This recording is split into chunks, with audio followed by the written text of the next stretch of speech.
I'm Eric Boyd and I want to welcome you to my first video screencast. I expect there'll be more to follow, so subscribe to this channel at youtube.com/ericdboyd.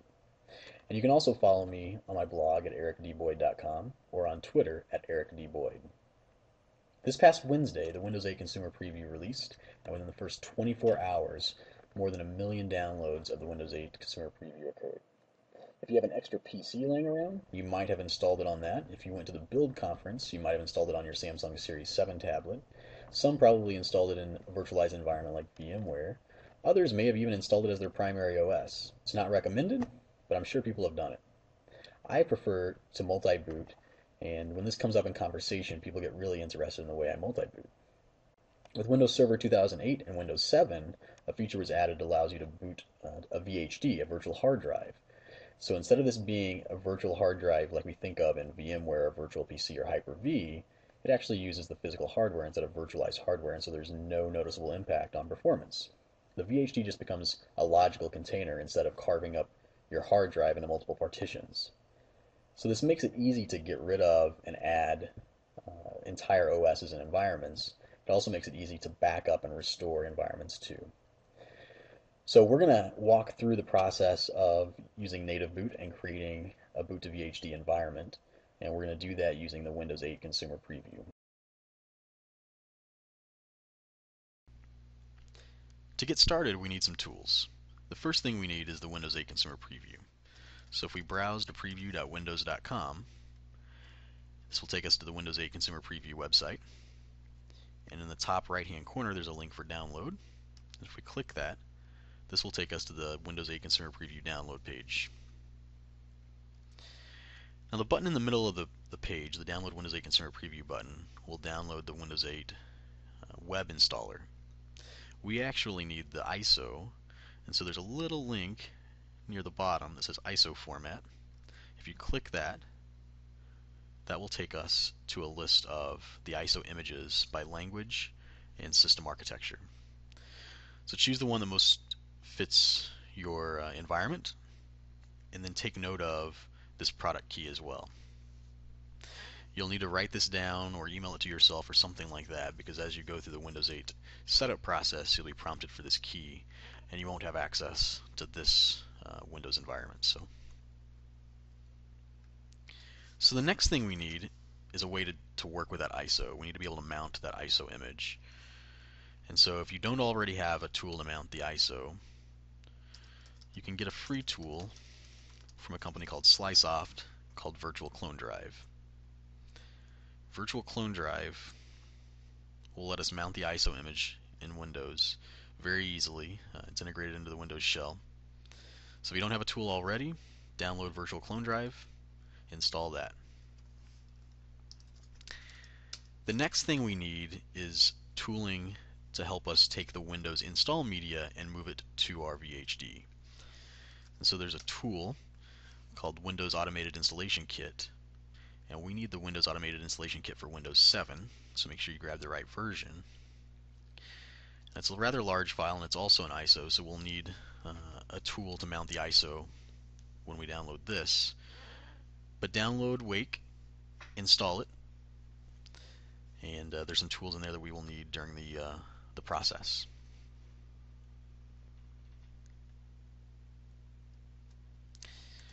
Next, let's take a look at my drive.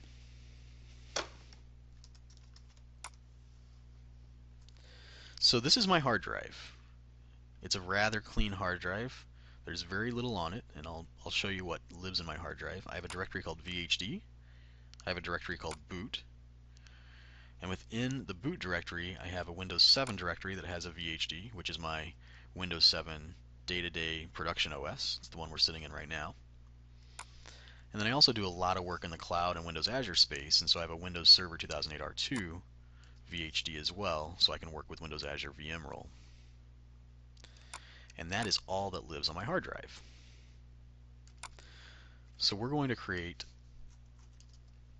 Windows 8, and we're going to create a VHD inside of this Windows 8 directory.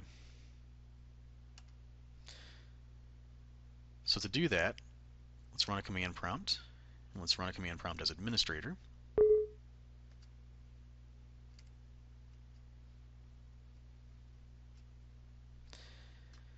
we are going to launch a utility called DiskPart.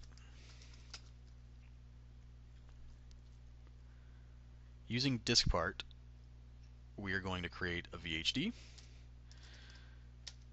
So we're going to say create vdisk file, and we're going to give it a full path to where we want our vdisk created. So we're going to put in that Windows 8 directory we just created. And then we're going to set a size. So we're going to set a maximum size of 60,000 megs, which is roughly 58.5 gigs. And we're also going to specify that this is an expandable disk, so that it doesn't take all 58.5 gigs initially. It'll just take whatever it needs and grow over time. So now we've created that disk. We need to select the disk.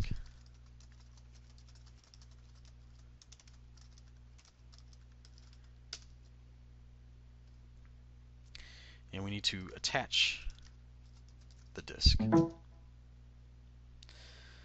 So the next thing we need to do is create a partition and a primary partition. So we say create partition primary, and that will create our primary partition in that disk. And then the last thing we want to do is provide it a letter and mount the drive, the volume. And so we're going to provide it the letter V, and you'll want to remember that, whatever you provide here and specify here, because you'll use this later on. When we do that, it's going to prompt us to format the disk because it's unrecognizable at this point. So we click Format, and then we get the Format dialog, and we're going to choose the defaults and just say Start, Format.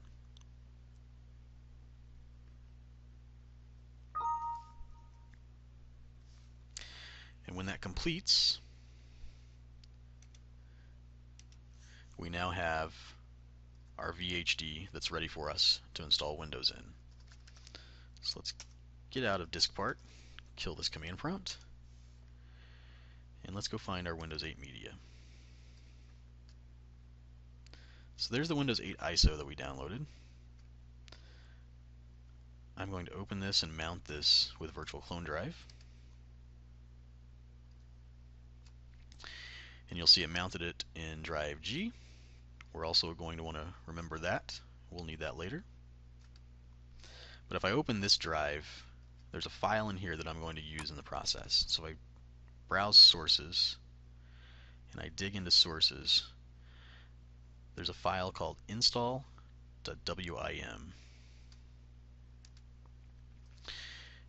And that file is what we're going to use to apply the image to our VHD. So let me get out of here.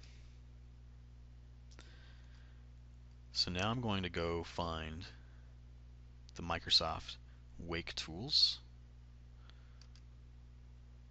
There's the deployment tools command prompt. I need to launch that as administrator.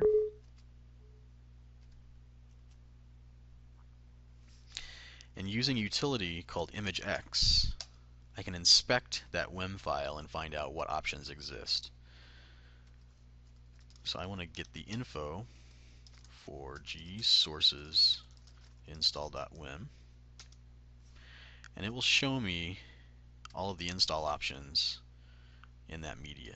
In our case, we only have one, but if it was a multi-install media, I could have multiple options, and I would need to pay attention to the index of the one that I want.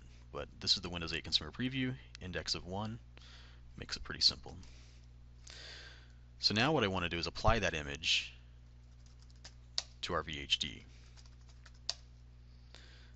So I will say apply install.wim image index 1 and provide it the path to the drive that I want to apply that to, which is the V drive where I mounted my VHD. So now it's applying the Windows 8 media to my drive, and this will take, at least on my system, roughly 10 minutes, and then we'll be back to finish up the process.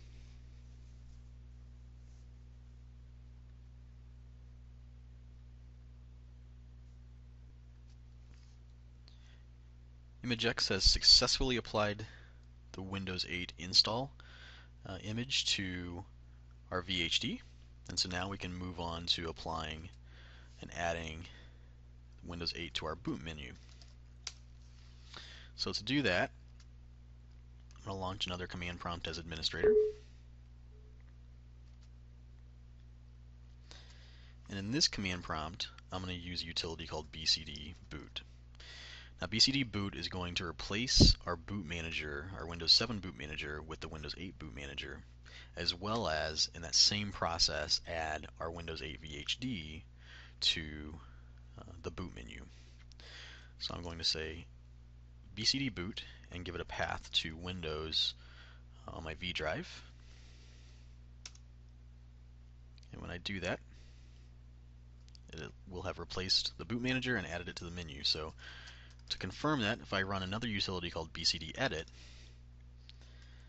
I can see the list of options in my boot menu. So there's my Windows 7 install, there's my Windows Server 2008 install, and there's my Windows 8 Consumer Preview that I just created.